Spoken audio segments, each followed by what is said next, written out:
Hello and welcome everyone to another episode of the Cultured Nerd Podcast. This is our second episode this week, and this week I'm going to be nerding out with Jourdan Barnett, the creator of the Power Rangers Unworthy fan film series. So he started off as a humble social media guy, kind of like myself, started making some fan films, and now it's definitely escalated. So I want to talk to him about that journey from making that first fan project all the way to getting the stuff out that we have now, which is hitting hundreds of thousands of views. So we're going to sit down. We're going to talk a lot of Power Rangers. So, let's just get right to it.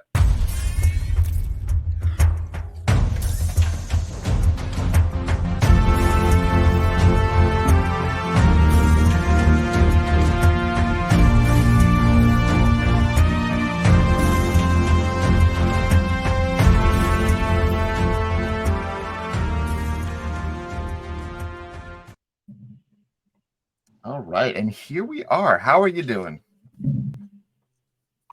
I'm good. I like that intro. It was cool. Okay. Higher class nerd. Thanks. Yeah, we had a lot of fun making that one. So it's a little bit of a labor of love, but we had some fun, and we might have a new one coming up. Just because every season I try to change things up. As we're ending up the 2023 season, going into 2024, I might change a few things, but I'm probably going to leave the same song just because that kind of works. So we'll see what changes with it. But definitely. Tell us a little bit about yourself and how you started in the whole Power Ranger scene. Oh man, how I started. Well, it all began when I was but a lad in '93. But you kind of said before, I'm a cosplayer, filmmaker, influencer. They kind of fell backwards into filmmaking. I was part of a cosplay / video making group called Common Ramen, and we submitted our first fan film, Power Rangers Unworthy, at the time. Not titled Episode 1. It's kind of like Star Wars, how we retroactively add the episode numbers afterwards. Right. And that was at PowerCon 2018.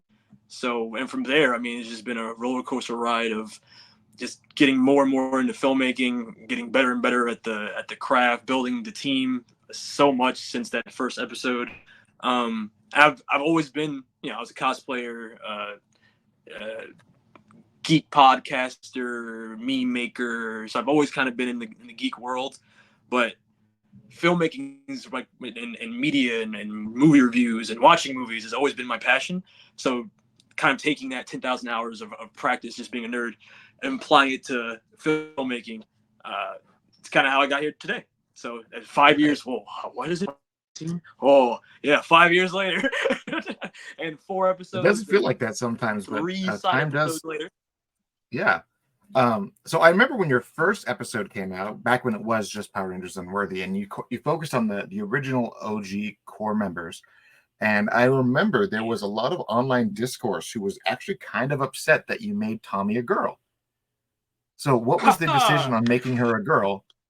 And obviously you stand by it because you kept doing it. So how did you deal with the Power Ranger fans that were like the purists who were like, this doesn't work for me because obviously you kept the relationship between Tommy and Kimberly, but you you gender bent Tommy, and then you just kept the relationship. So a lot of people were like, wait, what's happening here?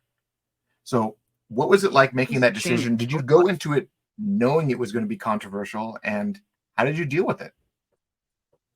I went into it because I had at the time a podcast, and like I said, I was an influencer. Like I've already kind of had my finger on the pulse of like what like fandom tend to think when it comes to race and gender swaps. So I knew there was going to be some pushback, but my hope was that just by virtue of the merit of our actress, Angela Jourdan, who played Tommy, and she's a phenomenal martial artist, that her sick moves would compensate for any issues people might have had with the fact that she was a girl. Right. And as a fan, I understand that though. Like I get the initial like pushback or like the initial bristling of like, that's not my Tommy. I have a very specific idea of who Tommy is, and that is not who that is. But because our story takes place in a different universe, I thought that that's like the best storytelling excuse for why our version of these characters could be different. I mean, even me as Billy, I was race swapped. I'm obviously not Caucasian. So I was like, well, we can just tweak everything just a little bit. And with the multiverse as kind of an excuse, which is ironic because when we first made Unworthy, it's like so much of culture has changed. So it was before the big multiverse wave that's like been through all of media with everything from Marvel, DC, you name it. There's a multiverse in it now. And it was always in the comics, but it became really big in media since then. And I feel like sometimes it could be even used as too much of a crutch. But in the case of us, I just felt like as long as we put our best forward with making her the best Tommy possible. And I also knew where the story was going to go. So I was like, worst case scenario, if people really hate it, there's an escape valve of like, well, she's going to die in one episode. Spoilers. Right. Yeah. So with that, you started off that little journey, and I know that there was a lot of people who kind of jumped onto it very quickly. They're like, "Oh, this is different. This is fan made. This is new." Did you take inspiration from the 2017 film? Because I saw that a lot of the designs that you put out felt a lot of very traditional, but also modernized at the same time. Yeah, 100%. I draw inspiration. I'm never shy about like pointing at what my inspirations are for whatever I pull from them when it comes to Unworthy. So 2017, I mean, that's why in episode 1 we directly comment on it with the Goldar joke about like made of gold lava. Did they even watch the show? Like that's the direct commentary on how I felt about the movie. Even though I actually overall I like that movie. What it really was just lacking was the Power Ranger element. Like up until the third act, I felt like good. And then it kind of like, oh yeah, Power Rangers, and it threw it at the end. But that was literally my biggest crutch of that whole movie. Is I actually really enjoyed it. I grew up watching Power Rangers. I was maybe 7 when the first Power Rangers hit TV. So I was like, it's on. I'm watching this. I'm like first grade, kindergarten in that age range. And I'm like, I'm going to watch Power Rangers now after school. And so I had this like deep rooted, like, I like these characters. They're changing a bunch of things, but it makes sense. And when they made the Goldar thing, I'm like, okay, I'll see where they go with it. I'm going to let them cook for a little bit. And then, like you said, my biggest gripe was that they only became Power Rangers in the last 20 minutes of the film. And I was like, where's the morphers? Oh, bro. Did they even show the morphers in the? Like, they had toys for it, but I don't even know if they actually showed the morphers and made a big deal of it in the movie itself. Which is exactly. It was like, I think the morphers were just part of their suits at that point. They were never. Yeah, and it's like, guys, like obviously there's no one on set that's like an actual Power Rangers fan. And a little bit behind the scenes, like since then I've met through the internet, but I've become associated with the person who did the stunt coordination for that movie. Yeah. And who also played the Blue Ranger stunt actor. Shout out to Aaron Toney. He, like, if you look on his YouTube page, even there's like unreleased previs of what the cliffside fight could have been, and it's like if they made this fight as it was in previs with the stunt people, it would have been exactly the Power Rangers action we were looking for. And it's just like, exactly. I mean, even there, 2017 Power Rangers really was to me a lesson in like how things can get lost in cracks of mainstream productions. Especially if like you don't have a strong voice of like, this is what I as a Power Rangers fan, I'm in. This has to be in it. If for other Power Rangers fans, so it's like, because that's right there. It's like somebody saw that action scene and was like, nah, we'll use CGI. It's like, no. Yeah, so I mean, it was interesting because there was a lot of stuff behind the scenes. Like I actually have some friends over at Weta who worked on the project, and they said there was like an entire storyline about how the power sword was essentially like King Arthur's sword, and it wouldn't present itself to Jason until he was actually worthy. So that scene where the sword comes out the mid-fight was meant to be this huge scene, but they took that whole plot line out. So when it happened, you're like, slow down moment. And you're like, what's that about? You're like, is this a big deal? I mean, it's a sword. So, but they literally had designed weapons for everybody. They tried to do as much as they could to be akin to the show, and it's like, maybe it was just Lionsgate that just was like, it needs to be shorter. You need to cut it down. It needs to not be as dark as you're making it.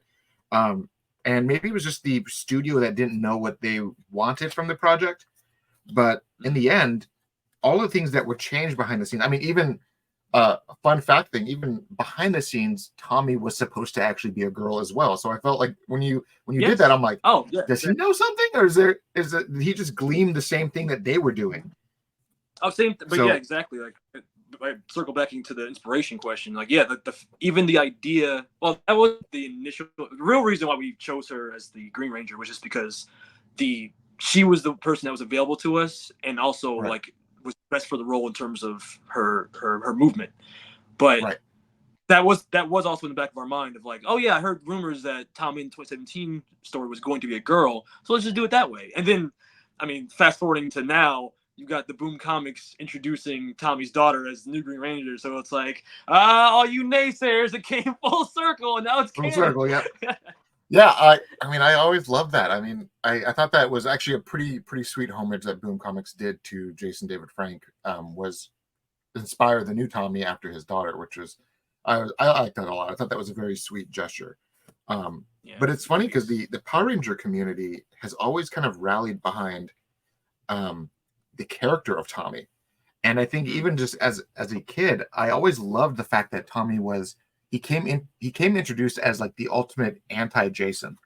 And he was like, he was better at him. He was more charismatic. And not only that, the Pink Ranger dug him, and now he's a bad guy. Now he's fighting them all. And I think the first time when everyone screamed unanimously, "Oh shit," was when he jumped out of this Dragon Zord into their Megazord and beat the shit out of them in the cockpit of the Megazord and threw them all out.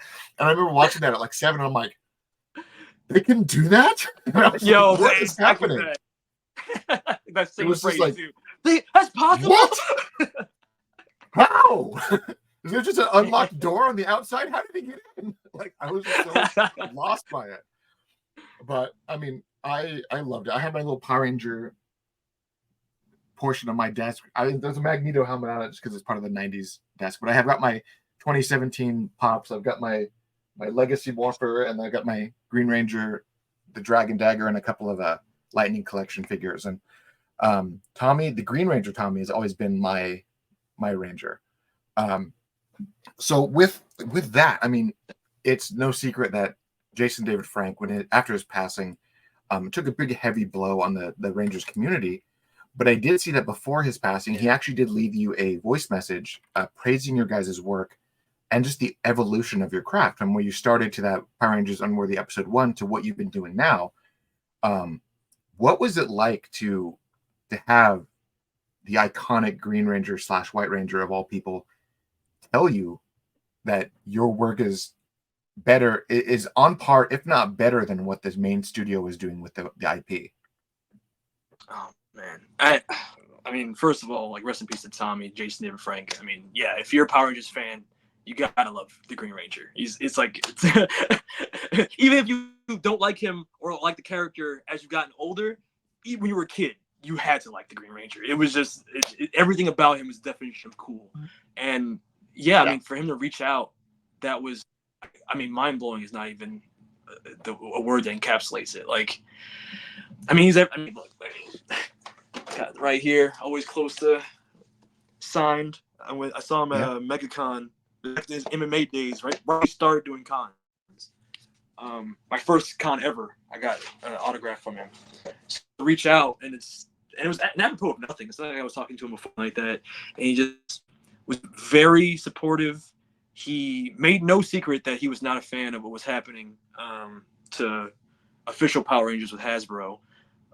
There's a whole bunch of behind the scenes of why. Yeah. But he very much gave us the green light, no pun intended, to continue what he felt was like the spiritual successor of what the franchise should have been, which is a huge compliment coming from him, especially because at the time he was working Legend of the White Dragon. And I mean, we were in talk. Like, that's what was so heartbreaking, that message. It's like that was just one of many he had sent me. But we were in talks to potentially make a cameo in episode 5. And he literally wanted to. I was like, there's no way I'm doing that. But he literally was, I want to kill off Tommy in episode 5. I'm like, no, are you crazy? So I mean, I don't think it's about anywhere else, but we are going to have a cameo moment of Tommy in episode 5 as like I don't know even how to phrase it, like in honor of him for what the cameo would have been if things had actually worked out. But yeah, I will never. I was like, I can make you injured. Like, you're sending a message to the multiverse that we need to band together and it's like, and it's everything that's real, like the continuing legacy, like together we are more, all of that. But I'm not gonna kill you. you sign off, but there's no, I can't. My heart wouldn't be able to take it. And then what happened to happen? It's oh my. Yeah, we all have a where were you when you heard the news story? Most of Yeah. us, I feel like we're in denial. I know I was in complete denial when I heard the news at Yeah. first for like a full 12 hours. It was officially announced. Because at first Yeah, there's a lot because of a lot rumors of us, going on, and a lot of us who did have our fingers to the vein, we did hear it the night before, and yeah, it wasn't announced till the next day, like midday. They finally announced it, and um, I knew a few people behind the scenes. I knew a few people who were close to him, and I had the privilege of meeting him a few years ago at Emerald City Comic Con here in Seattle. And I remember when he came out, it was such a funny thing because you have like I met Jason Bernthal, I, Johnny Bernthal, sorry, not Jason, Johnny Bernthal, the guy who played the Punisher. It was the week actually where Daredevil season 2 dropped. It was like the weekend of Daredevil and Batman v Superman. I met him that weekend, and you had all these people who were like really big, like lines out the door, like The Walking Dead, people like that. And then he comes walking out, and I could just hear like the rumbling of the audience, and everyone started screaming, "Go, go, Power Rangers!" And he was just like, it was like this Pied Piper kind of thing. Like he just commanded this like respect of every fan in the room. And he came out like yeah, hugging people, high-fiving people. Like he was just, he loved what he did, and he loved the fans, and he generally didn't treat it like it was a chore. He treated it like, no, these people grew up with me and I'm going to grow up with them. And he did yeah, he had such a cool presence. I got to meet him. He was so nice. So he treated you like you were his best friend, and he knew you for years. And it was just like, how do you do that? Right. and that And and that's beautiful because that's just like and a lot of people like especially nowadays in the world of like PR and press, like everyone's always like, oh, I love the fans, I'm all about the fans, but like he was genuine and you could feel it. he Like that's legitimately that's loved what the made him fans. so special. Yeah. He really did. It was his whole life, and then yeah, like when he's now that he's gone. I mean, Power Rangers, you can feel it. There's a difference in the fandom. Like it's like losing a father figure or a big brother. It's crazy. It's such a weird thing. But with that, I mean, at least Hasbro now is kind of trying to, maybe they're just trying to unburn that bridge, like where they're trying to like, well, we had some issues and we know that the fans are really clamoring for it. So now they're trying to put out like more Tommy related things in honor of him. And I mean, it's a nice gesture, but I think until the day comes where they start re-releasing the helmets, the shields and everything, like, and start giving the fans what they want, and then start putting where their money, where their mouth is, and say, we're going to start donating these proceeds. I think a lot of fans are going to treat it like maybe it's a moot point from them, but it is what it is with Hasbro, right? I mean, they're a Yeah. big toy company that, as much as they Yeah. say they have their finger on the pulse, Yeah. who knows? But with that, I mean, now you have your latest episode of Power Rangers Unworthy has dropped, which went straight into the Space Ranger era, specifically the Psycho Rangers. Yes. So tell me a Yep. little bit about the Power Rangers Unworthy, the Psycho Menace. What spurred that? How did that escalate from your episodes? Because you went from like episodes 1, 2, 3, here's some Draken stuff, and here's some other like, and then it went into like, boom, now we're in space. Like, are you just planning to continue the same beats as the original show, or are you just escalating it on your own timeline?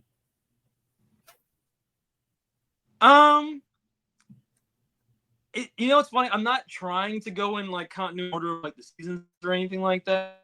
I didn't really try and incorporate as many seasons as possible because Unworthy is just a love letter to my love for Power Rangers and all of it, like everything. And Unworthy can kind of be broken up into two halves right now. It's like 1 through 3 is kind of like its own little encapsulation, its own little mini movie, where it follows the main Unworthy Rangers that encounter the Arbiter, the multiversal threat, and then they get defeated by him, and then they learn more about him from the multiverse, the Chrono Ranger. And I always just, I guess, there's no real solid through line in terms of like I'm gonna do this season, this season, this season.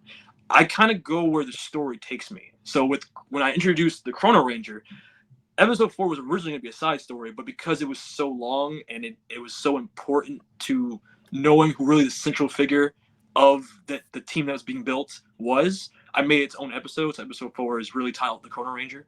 Then from there, in episode 3, we had introduced a lot of different threads that I knew I wanted to possibly go back to if I had the opportunity. One of which was Ninjor.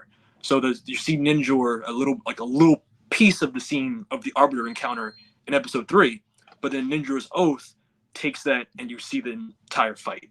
And then for Psycho Menace, honestly, that idea originally started, even in episode 4, I knew I wanted to bring in Andros, the Red Space Ranger, as like just another one of the multiversal cameos that would end up teaming up like the multiversal Avengers to fight the Arbiter in episode 5.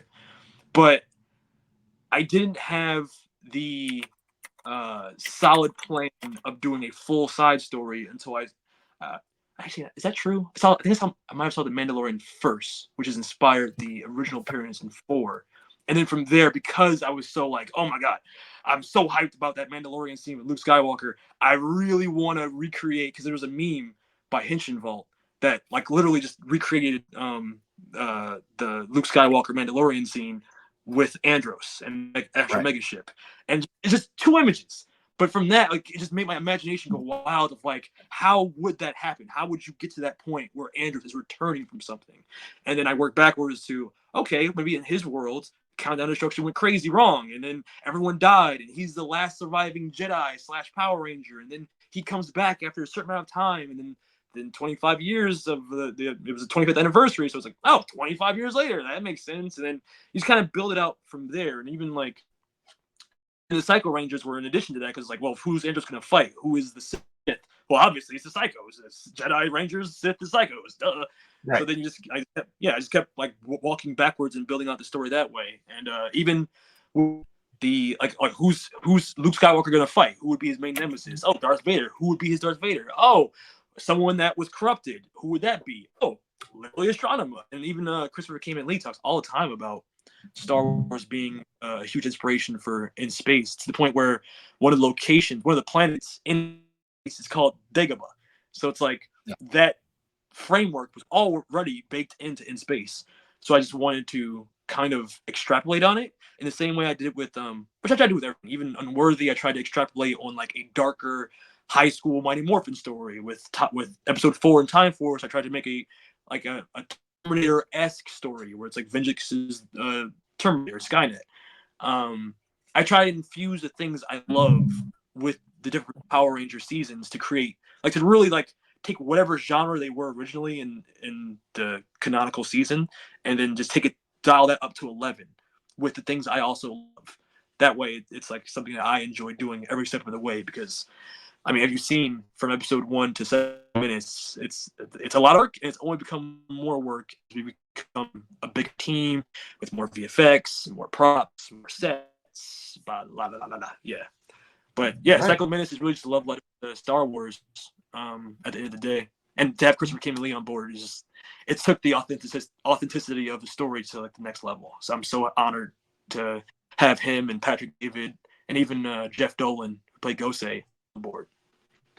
So what is that in particular like? You started off as a fan film, and now you're actually getting the original Rangers to voice their own characters. Like, what is that kind of surreal? Like, how does that feel when you look back and you're like, wow, we were filming this at a playground, and now I've got the Red Ranger voicing the Red Ranger. Yeah, it's been a crazy journey, but it's only thanks to much attention we get from the fandom and the love from the fans. So it's number one, thanks to them, but then also thanks to our fellow fan filmmakers, DJ Rivers, who does Bloodline of the Grip, Christopher Cayman Lee. Like he took note of the quality of our storytelling and the specificity of how I tell stories, and him and Cayman Lee really didn't want anything that we do to step on the toes of Bloodline, and I didn't want that either. So by collaborating, I was able to pitch them a story where it was just a different universe entirely. That way, nothing that happened in that story will ever affect anything in Bloodline. But because it's different universes, we can kind of play off each other. That's why in the beginning of Psycho Menace, you see flashes of different universes, one which is Bloodline, and that will come back in episode 5, where we are going to get to see what this version of Andros, the Jedi Andros, thinks of and timeline of Bloodline era Andros in episode 5. Episode 5 is going to be very multiverse crazy. Like it's going to be everything that I loved from the first Avengers movies, with interactions and team ups and all that good stuff. That's exciting in itself, and I think that, so I mean, with Marvel and DC leaning now into live action multiverse, and both of them have been doing it for decades. I think DC did it first back in the early 80s with their Crisis stuff, and then once that was a hit, Marvel was like, we can do this too. And then they really tested the waters with Spider-Man and the Spider-Verse stuff. But you have now the multiverse stuff was actually it was also part of Power Rangers for a long time too. Like the crossover stuff that they did every year was fine, but it wasn't until they started introducing the comics with like Lord Draken and all of that stuff when you started realizing, okay, there is a Power Rangers multiverse here, and it's going to get nuts. So you're kind of just jumping right into not almost the zeitgeist of the multiverse story that is now being firmly established with everyone, and yours is just nuzzling just neatly in there. It doesn't feel foreign anymore because it's something that's part of the main canon. When you first planned this, did you expect them to do something like that with the main canon as well? Like, were you even expecting them to be like, oh, here's Lord Draken, here's Power Rangers multiverse, or did you jump into it thinking, I will do the multiverse and maybe it'll make sense? What was your idea there? It was always going to be the multiverse, but we were literally in the middle of pre-production of episode 1 when they announced Draken. So then when Shattered Grid came out, it was like, oh man, they basically did a better version of a multiversal Power Rangers villain because it's Tommy. What do I do? So as a storyteller, you kind of have to like figure out, like there are moments where it's like, what do you do? Do you pivot? Do you change your plan entirely? And I rewrote the story to kind of make space for the official, because like, my favorite thing is tying in and weaving in as much into the official canon as possible. So rather than completely just scrap the idea, I was like, okay, no, our multiversal killer was literally created by what Draken is doing. And that's why in episode 3, you see there's a version of Draken that's fighting King Tyranno, the Zeo-powered Jason variant. And I wanted to dovetail from Draken directly to the Arbiter. And that'll even be explored more in our next special, which is going to be the Death Ranger. That's a Arbiter origin. But yeah, so it was originally Draken and Shattered Grid that kind of blew doors open of the Power Rangers multiverse concept. And I just, rather than like pivot, I just wanted to kind of nestle into that idea and then branch off from it. And since then, we've always gotten really lucky when it comes to our release schedules. So like even episode 4, it was Vengix, but that at the time they had, as we were literally in the middle of production, they dropped the Beast Morpher special that revealed that Evox was Vengix. And I was like, oh crap! Okay, if he's Vengix, then how does this make sense? Okay, he was Evox and he became this version of Vengix. Right. And I kept like, weaving in as much as I could into the official story. The same thing even with Psycho Medicine in Space, to a lesser extent, because luckily they didn't release any new stuff for In Space while we were in production, but the flashbacks. I really, because I didn't want to recast Andros or Corone, so I used which was a choice. I used the original footage from the show to try and elicit some emotion from the story, the emotional beats. And I think that does help. I mean, trying to sort of course correct and realign yourself to all the new facts, it's always a tricky thing to do, but if it works, then it works always pretty flawlessly. So your latest video, the Power Rangers Unworthy of the Psycho Menace, dropped a week ago, and you're already at about 250,000+ views in a week. What does that feel like? Getting your original fan films to what they were, getting picked up, and then now you're just dropping these videos and you're skyrocketing within 9 days. How does that add more pressure to going forward? Do you now think I really have to top myself, or is your goal not to exceed that or to just maintain that quality? What's your mindset going into the next one? Well, I always try and look at the edge of like the only real competition is yourself. my goal is always, and that's one of the compliments that we get a lot for Unworthy, and I really appreciate it because it's seriously the goal, which is it's always evolving. It's always getting better. Every time we do a new entry, that is first and foremost what I want to do. I want to innovate. I want to do something new. I want to do something bigger. I want to do something better, whatever it is. I try not to think too much about the numbers because the numbers are so just connected to the algorithm and like who sees what when, who shares what how. Like, and sometimes you'll see things that blow up on YouTube that it's like that get that many views, and sometimes you'll see things that are amazing and it's like how did they get no views? So I try Yeah. not to look at it that way. I have, so that this is how I learned. But it's just better to just look at it as what is the audience saying? Does it resonate with the audience? Are the audience more or less satisfied than the previous one? What is their general perception of your progress? And as long as I feel like the fans are pleased and the fans are pleased with the direction we're going, then I know we're going in the right direction. I try not to first and foremost, I try to make myself happy when it comes to productions, but the fans are always at the forefront of line. That's who you're making it for. Like I wouldn't want to do these things if it was for myself. I want to do it to make other people happy because my favorite thing is watching like reaction videos. As a writer, I use that as like kind of like a notes process. Like, okay, what did they like? What made their eyes light up? What made them excited? What made them shocked? Like, and I kind of like take all that in and I use that in the process of making the next thing. But yeah, so I try to focus on the numbers, but I am very pleased that it is doing as well as it has done already. And it's to get 250,000 views in a week, hopefully it continues by the morphing grid, by the will of the morphing grid. But yeah, it's been a roller coaster ride, and I really appreciate the fans for sticking with us because I know it's been a journey. Like we said, 5 years started. I was like, and we're not done. That's like MCU, man. It's like 10 years. So with all of that growth and all that change, how did it begin? Like, did you just decide one day I'm going to make a film? Did you raise money on your own? Did you Kickstarter it? Like, what advice can you give someone who wants to start the same journey as you? Whew. It is a uphill battle. It is not for the faint of heart. You've got to. When people ask this, I always be like, you got to be a little crazy.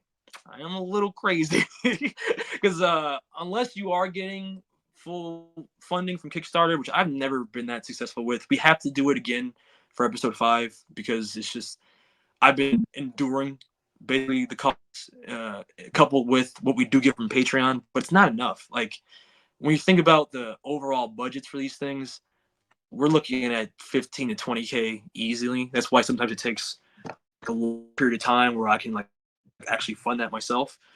Best Kickstarter, we got like 1,000. And I'm notoriously bad for asking for help. So to ask people for money, like give me money, even if it's to make a thing that I know people are gonna like I don't know. I got kind of scared from doing that after episode 2, I think, or I think it was episode 2 we did a fundraiser for. But knock on wood, hopefully our next fundraiser does better now that we've gotten a lot more traction since then.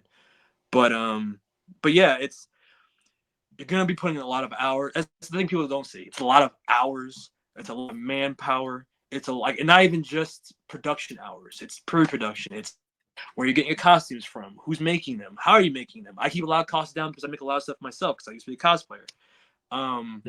But even then, like I don't make everything. Some things I do have to outsource, and like where are you getting those things from? Are they reliable?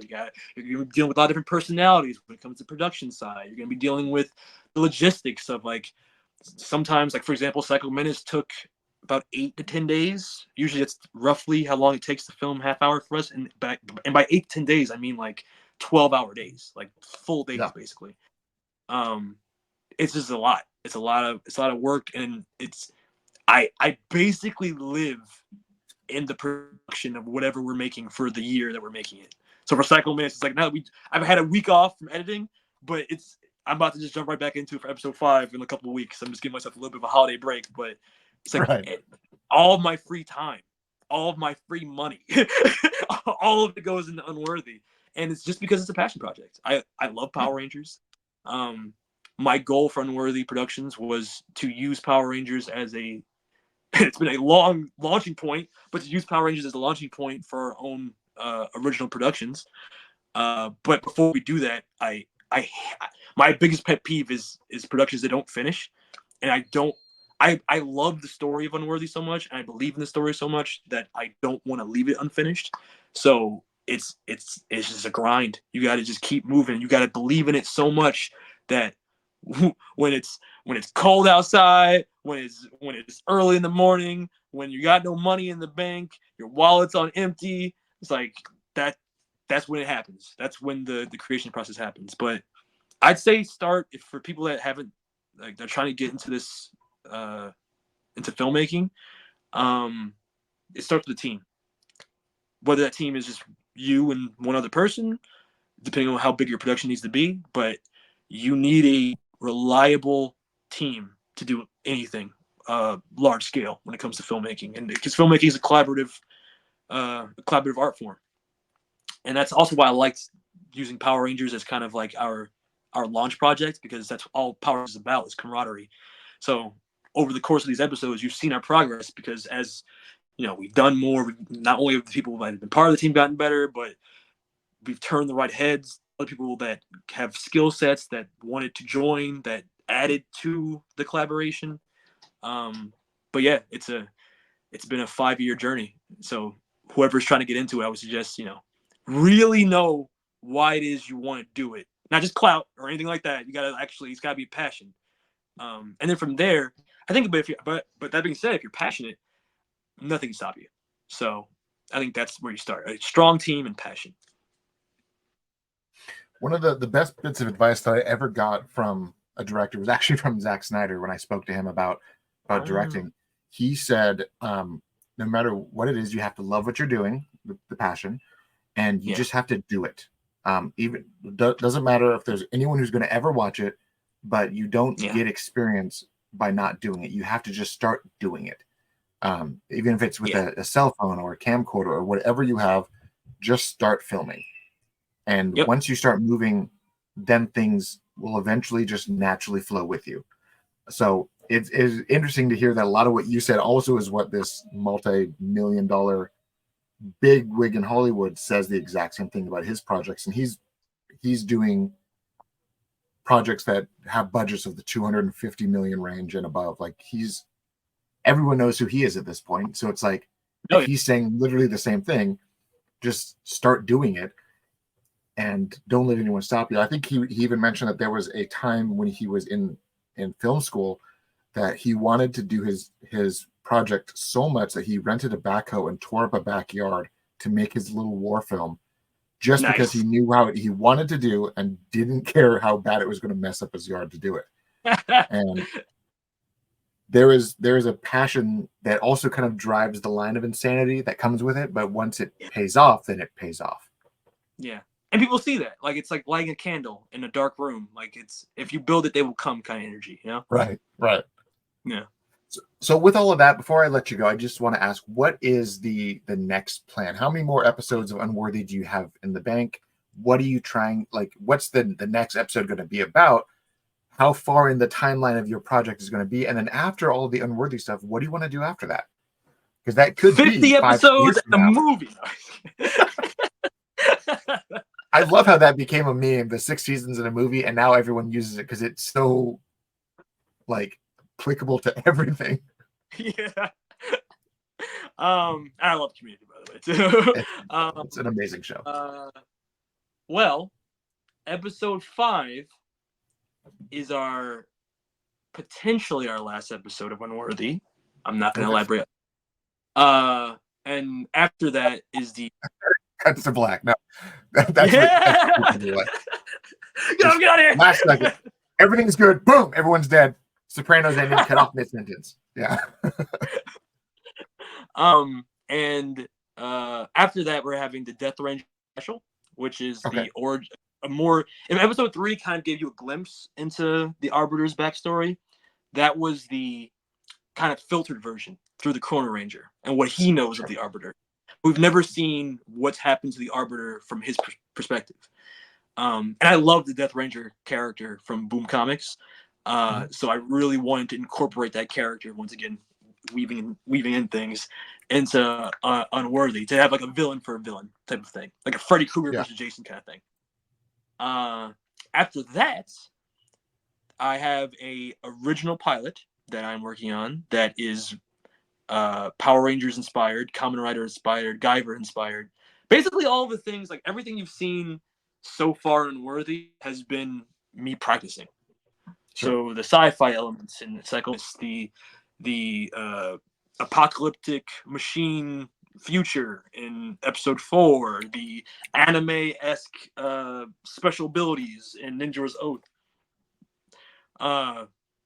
It's all been building to an original story that I've been working on. And hopefully we start filming that at the end of next year at the latest. That way it can be out by 2025. I'm also planning to have episode 5 and hopefully episode 5, at least the trailer by PumRuffCon, if not the whole episode. But if not, then released by the fall. And then Death Ranger, maybe, depending on if we do get episode 5 out by PumRuffCon, then Death Ranger would be like December-ish. If not, then it'll be pushed back to early spring 2025. But yeah, so 2024 and early 2025 are still going to be Unworthy. But then by next year, you'll start seeing things on our social media about the original project in the works and stuff like that. And then hopefully that'll be out by 2025. And that's something I hope we can actually sell to Netflix or something like that. It's if you're a fan of Power Rangers or anything that we've been doing, it should fit right into that same kind of style. So you should dig that. Yeah. Everybody's been asking for original stories. So I'm like, all right, fine, we're going to do it. You better support it, though. So what I'm hearing is that the Power Rangers Unworthy is essentially your THX 1138. It is your passion project, your swan song before you get to do Star Wars. So yes, that's exactly. always exciting. Because when you do move on to other things, people will look back at what you did and said, okay, I can see how he got to where he got. There is almost the living resume that exists coinciding with your career, which is always fun to see. Exactly. But before I let you go, you mentioned that you take inspiration from anime, and the one anime that I think, if you haven't heard of it, I would be completely shocked. It's based on a manga this anime is coming out next year, I believe, and it's called Go Go Loser Rangers. Yeah, I've seen it. Yeah. So the premise of this, but I do know of it. Yeah.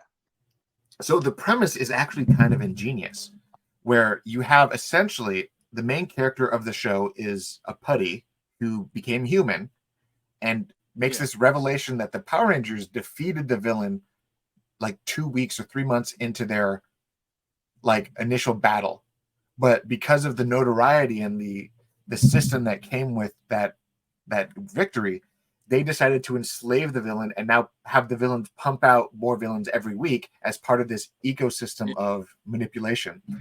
And now this former putty essentially is trying to take them down. And it's like, I was reading this, I'm like, this is the most ingenious anti-Power Ranger thing I've ever seen. It sounds like the Power Rangers, the boys, and I love that. Like, as an idea. Exactly. Like, awesome. It's like they were all drinking the same coffee, and they had this idea that what if the boys is to the Justice League what the loser Rangers are to the Power Rangers. Yeah. And now we're going to have a team of anti-hero bad guys that are going to rise up against the real bad guys, which is just an absolutely insane project. So I'm really excited to see that. The manga is really cool, but I cannot wait to see it in animation form next year. Is the manga finished or no? Not even slightly. It's still so ongoing. It's one of those. It's still ongoing. But I feel like since they announced the show so early into the manga's lifestyle, that they are gearing toward an ending, because most mangas they try not to adapt while they're writing unless they have the end already planned out. Yeah. Otherwise, you run into a Scott Pilgrim situation where the ending of the movie is nothing like the book. Or Full Metal Alchemist or anything like that. Yeah. Yeah. Well, Full Metal Alchemist, they caught up halfway through and said, "Oh no, okay, let's just do our own thing." And they made up their own thing. And it's like, I think Envy's a dragon. What? Yeah. And I liked the original Full Metal, but then when Brotherhood came out, they're two different beasts. It's one of those things where you see why they did what they did. Yeah, 100%. But yeah, I'm looking forward to the anime. I specifically didn't. I knew the premise. I thought the premise was awesome, but I didn't want to read the manga because I wanted to watch the Yeah. anime spoiler free. But yeah, I'm excited for that. I started doing that with Zom 100, and now I'm like, all right, I'm just gonna watch the anime now. I read the first issue, and I'm like, this is amazing, and I'm like, nope, now I'm just gonna watch the anime because it's all I need to see. So I'm probably gonna do that with this one. I read the first part of it, and I thought it was amazing, and I'm like, all right, now I'm gonna cut it off, and then I'll wait for the anime because it's such a visual story that you need to have it in visual. Oh, yeah. This is a whole different beast. I prefer a visual medium with music and sound, and the emotions hit better. Exactly. But on that note, let's wrap it up. So, where can people find you? Where can they help support you and help get the next project going and going smoothly? Well, you can follow us on Unworthy Productions on Instagram and YouTube. Be sure to like, subscribe, all that, comment on our latest videos, second minutes included. And I mean, you can follow me at Blurred Vision if you want to. I mostly just my stories talking about just man yelling at cloud when it comes to new things in media. Yeah. But or our VFX artist, Beautiful Diz. You got our if you wanted to learn stunts from our Fight for Film action team, and you're in the Tri-State area, you could do that. Follow Fight for Film official on Instagram, or Epic Eric Fuchs on Instagram.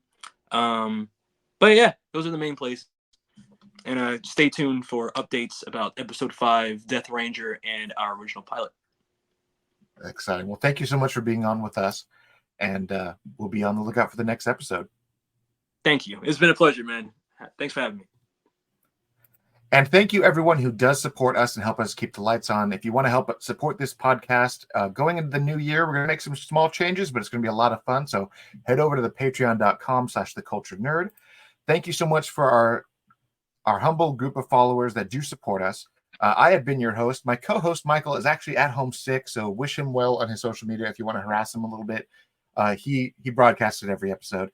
The logo was done by the talented Jose Navarro. The intro was done by myself and Jay Stu. And if you're at home, go ahead, scan that QR code, like, subscribe, do everything that the standard YouTube spiel, but help us keep the lights on. You have no idea how much it actually does for a YouTube channel. So thank you, everyone, and we'll see you next time.